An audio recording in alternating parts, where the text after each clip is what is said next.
ये मेरा आखिरी फैसला है, मैं तलाक दे रहा हूँ। ये तुम क्या कह रहे हो कि तुम मुझसे तलाक चाहते हो मुस्तफा?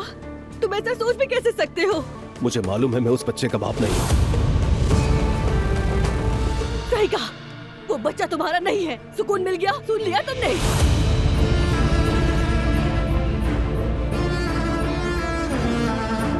अब्दुल्ला बाबा। बाबा आप ठीक तो है ना? बिस्मिल्लाहिर्रहमानिर्रहीम। बाबा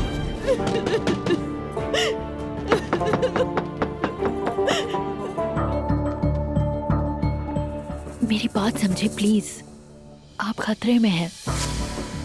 अर्तुगरुल साहब वैसे नहीं है जैसा आप समझती हैं। वो बहुत बहुत मुख्तलिफ और बुरे इंसान हैं। क्या मतलब इस बात का? बस इतना ही कह सकती हूँ मैं।